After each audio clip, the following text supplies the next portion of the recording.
तो हेलो दोस्तों, नमस्कार। कैसे हैं आप सब लोग। आशा करता हूं कि आप सब लोग शानदार होंगे, ज़बरदस्त होंगे, जिंदाबाद होंगे। और आज कृष्ण जन्माष्टमी भी बहुत बेहतरीन तरीके से मना रहे होंगे।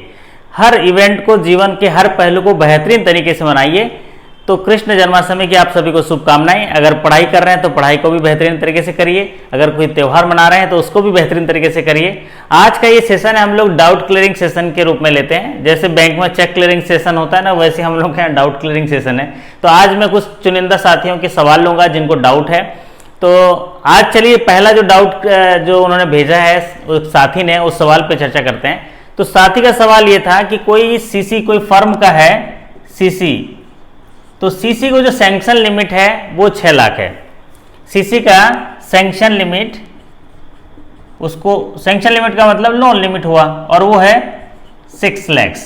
ठीक है साहब, ध्यान से देखिएगा। सीसी का सैंक्शन लिमिट है 6 लाख। और ये जो लिमिट सैंक्शन हुआ है उसमें किस बेसिस पे हुआ है, कुछ टर्म्स एंड कंडीशन पे होता है। जैसे यहाँ पर यह मार्जिन बोले 25% मार्जिन आपको मेंटेन करना है, तभी आपकी लिमिट सैंक्शन होगी। स्टॉक रखना है, मतलब स्टॉक के अगेंस्ट ये सीसी लिमिट है और उसको 25% का मार्जिन रखना है। तो ये उसका टर्म्स एंड कंडीशन है। अब इसमें उसका स्टॉक जो है, एक समय पर उसका स्टॉक है 10 लाख।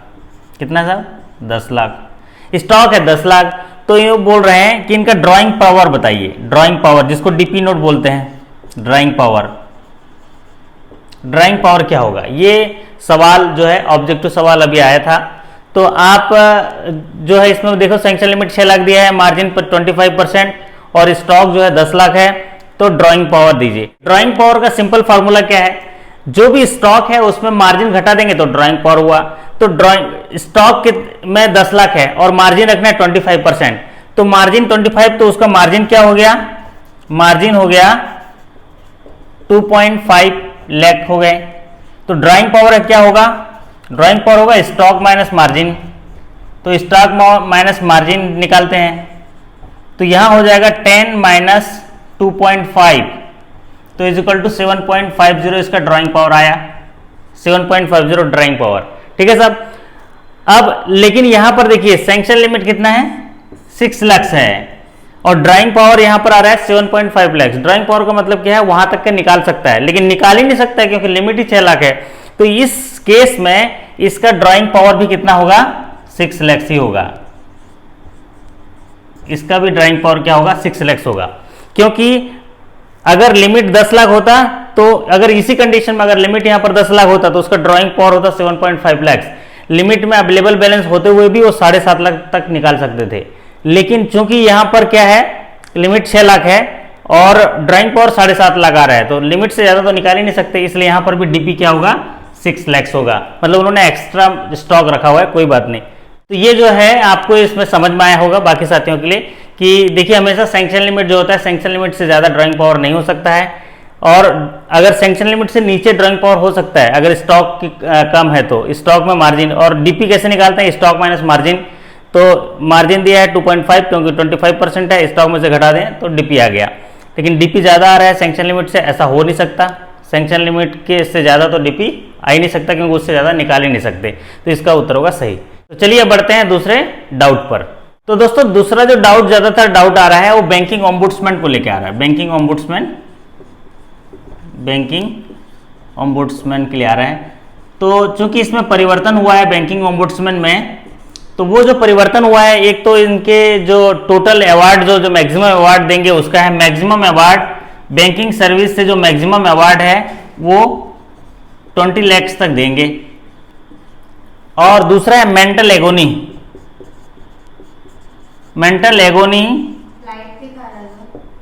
या हरासमेंट के लिए 1 लाख। ये दो ही अभी प्रावधान है। पहले क्या था?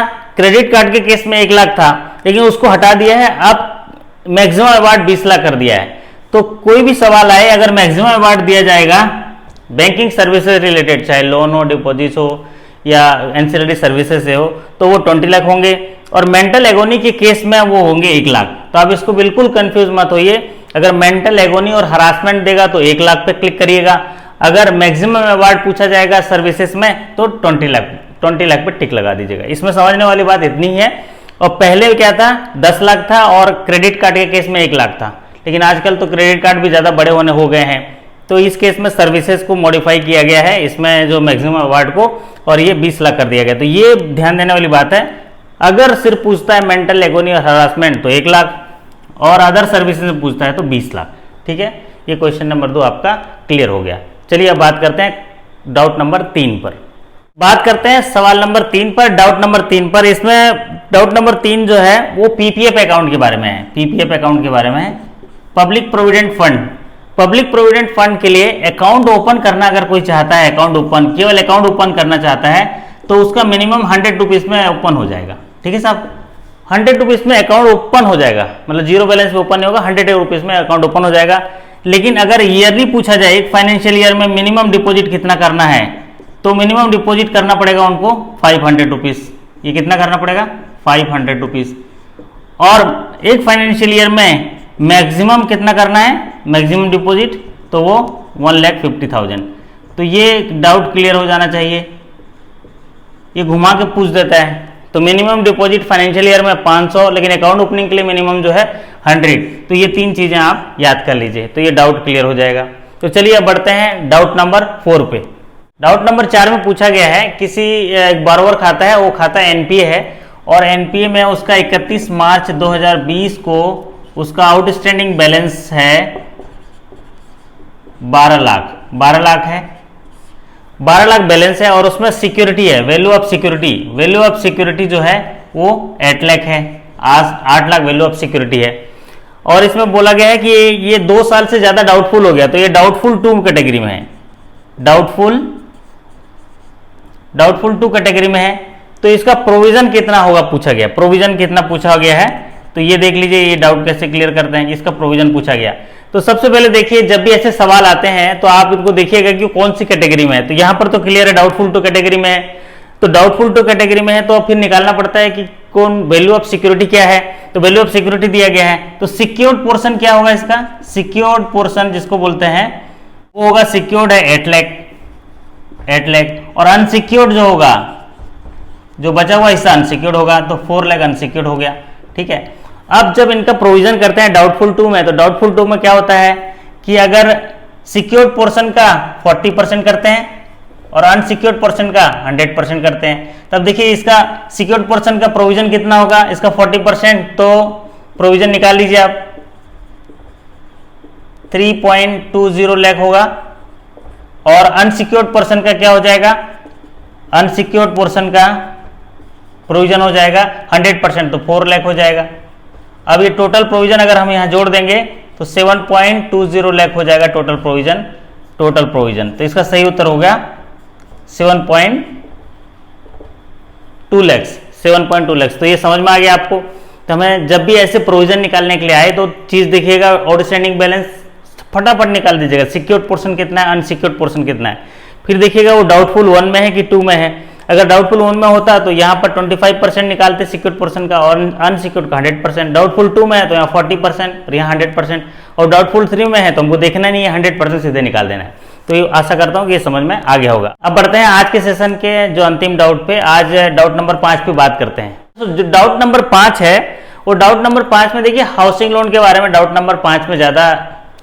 जी हाँ दोस्तों, जो डाउट नंबर 5 है इसमें हाउसिंग लोन के बारे में चर्चा करते हैं। हाउसिंग लोन के बारे में देखिए, हाउसिंग लोन का जब प्रियॉरिटी सेक्टर के लिए जो टारगेट दिए गए हैं, वो हाउसिंग लोन के लिए वो जो कल क्वेश्चन है उसमें बहुत सारे डाउटफुल हुए। उसमें देखिए, अगर मेट्रो एरिया में है, मेट्रो एरिया में जहां पर 10 लाख से ज्यादा की आबादी है, तो वहां पर ऐसे हाउसिंग लोन जिनका प्रोजेक्ट कास्ट, मतलब घर बनाने की जो पूरी जो पैसा है वो प्रोजेक्ट कास्ट कितना होगा, वो होगा 45 लाख से ज्यादा नहीं होना चाहिए। और लोन जो होगा, मैक्सिमम लोन, हाउसिंग लोन जो है वो 35 लाख होना चाहिए, तभी वो प्रियॉरिटी सेक्टर का हिस्सा कहलाएगा।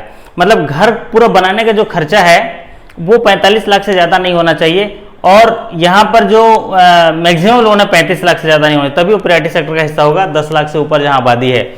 अब दूसरा होता है रूरल, मतलब अदर एरिया बोले इसको, अदर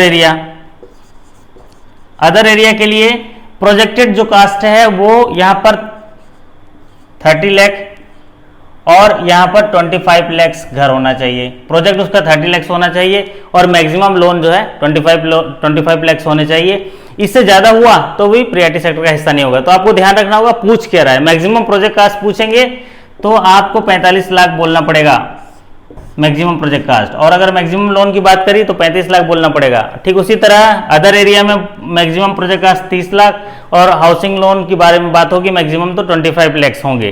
तो ये आपको ध्यान देने वाली बात है।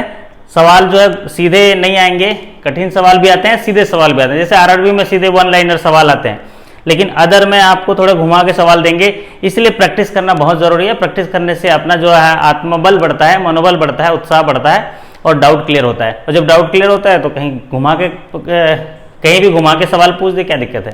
तो ठीक है दोस्तों, ये थे आज के 5 डाउटफुल क्वेश्चन लिया जिसके बारे में मैंने बताया आपको। आशा करता हूँ कि अच्छा लगा होगा। और भी साथी जो डाउट डाले हैं उनका भी अलग अलग छोटे छोटे वीडियो बना के मैं डाल दूंगा, तो आप निश्चिंत रहिए, आपके सारे डाउट क्लियर हो जाएंगे। जी हाँ दोस्तों, ये वीडियो देखने के लिए आपका धन्यवाद। आप तैयारी करते रहिए, मैं आपका मनोबल और उत्साह बढ़ाता रहूँगा। Thank you so much.